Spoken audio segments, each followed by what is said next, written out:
新鲜的肉。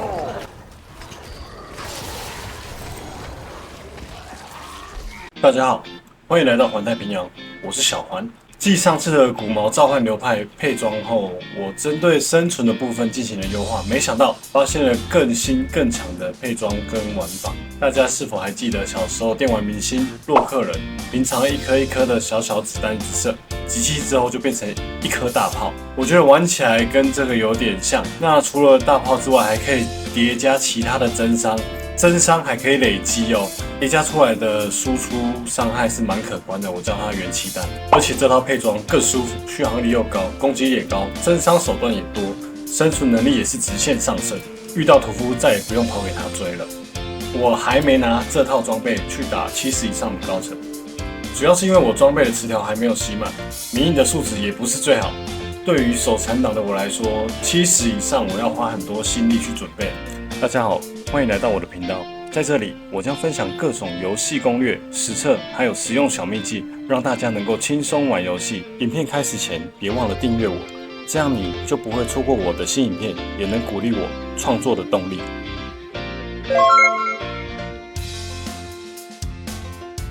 先来讲装备词条的部分哦，攻击的面向，魂能上限、易伤、爆伤、爆率。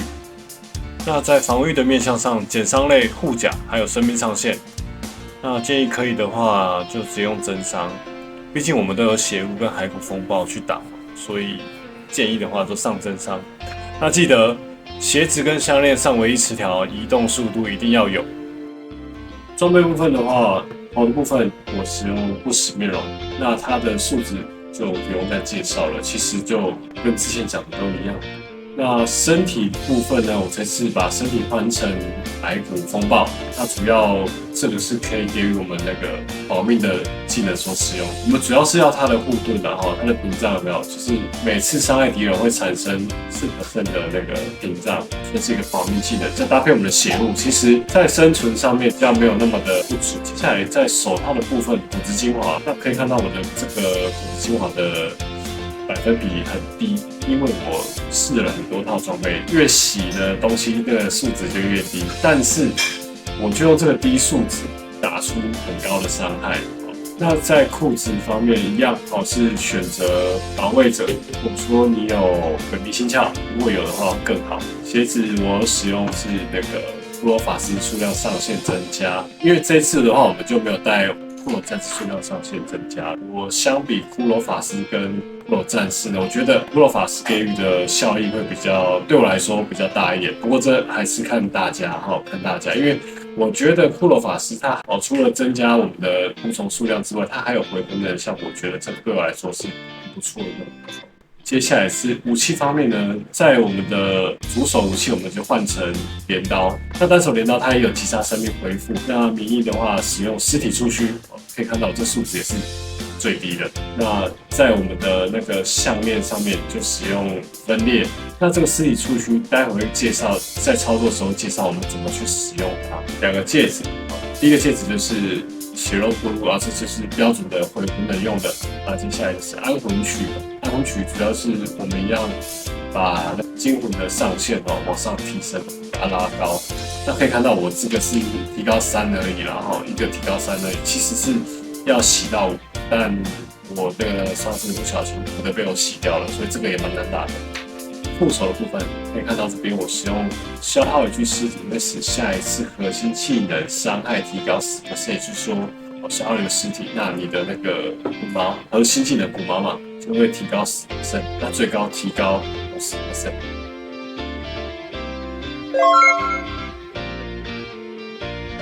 王者之书一样哦，王者之书骷髅的防御，然后法师回能的法师，接下来魔像改牺牲，在基本技能方面骸骨裂片，然后呢往下点到有暴击几率的骸骨裂片，接下来呢魂能上限无声能量，还有不完美平衡。接下来这边劈砍血肉给他1点，这是多的啦，就给它多一点。接下来骨毛呢点满，好，点灵异骨毛。接下来保命技能邪物，然后呢骷髅战士精通，因为通常都是骷髅战士挡在最前面，所以呢骷髅战士精通我会点。好，但法师的话我就不会点。那接下来呢阴森收割死亡之力，好，真的点满。再往下走的话，远距跟近距的增伤，死亡之拥跟死亡之具。再往下走，尸体触须的3阶段异伤。第一个阶段就是先缓速嘛，然后拉进来之后击晕，再触发异伤。好，这3个骸骨技能的一些增伤哈，锋锐锯齿、碎裂骸骨、拆骨。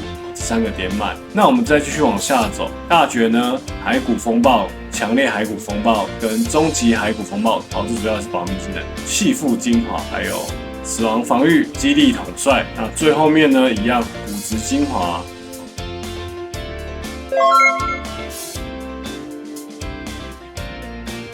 巅峰技能从下面开始往上走，第一个放守护者。上次有网友给我建议说，这边放守护的实测上，对，真的是有效果。再往上走之后，我使用死亡气息，所有的节点你可以去按照你自己想要的去点。那可以看一下我点的部分大概是这样。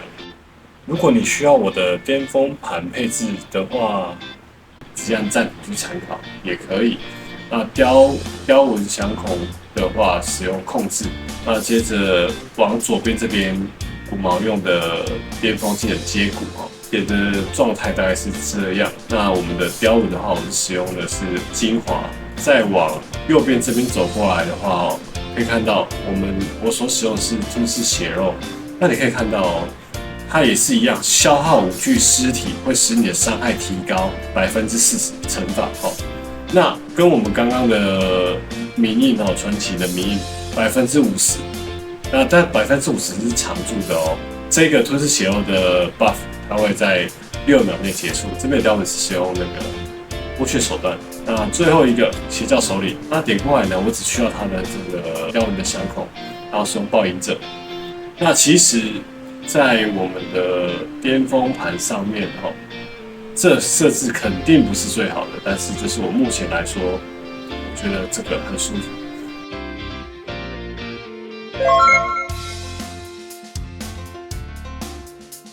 地层选择怪多一点，像是盲目啊、勇士、普拉运河这些都很不错。地层之所以不要有防护罩之类的，远程减伤的、远程扣资源的这些很难打。其他的话基本上都还算行，有些快，有些慢，像是闪电风暴这些闪电风暴我就不会去选择，因为它打得过，但是打起来慢，我都会选那种可以快速通关的地层。接下来看这张图，这张图的最右边有2个 buff， 一个已经被我叠到5层，一个叠到4层。别看5层那一个，就是我们装备名义上所说的核心伤害，每消耗一个尸体增加10%的攻击力。那我已经叠到第5层，所以它是50%。这50%的话，它会在你下一次攻击之前都不会消失。然后接下来看到它右边的一个4的这个吞噬血肉的图案，那它这个增伤它只维持6秒，所以你如果跌到第5层，你要在6秒内把它使用掉，不然的话它就会消失。那我通常的做法呢，我就是沿路边走啊，然后就是边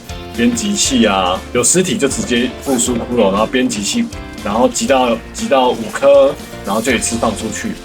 然后最后呢，如果遇到整坨的精英怪，我会再用我的尸体触须做一个增伤。那实际的操作手法呢，我会先丢一根骨毛，让精英怪旁边比较弱的小怪先挂了有尸体之后呢，放一个触须，然后接着马上狂按复苏骷髅，然后把我们的2个机器的增伤叠上去之后，再给它来一发骨毛，这伤害非常高。但是这个操作其实基本上不会常常遇，通常我们基于前面2个的话就很够用了啦。那如果你觉得尸体触须的增伤还是不行，那你可能就把邪物换成骨牢，骨牢算是6个仆从你再放出来的话，你的精魂上限会再提高，那攻击力又会再往上乘上去哦。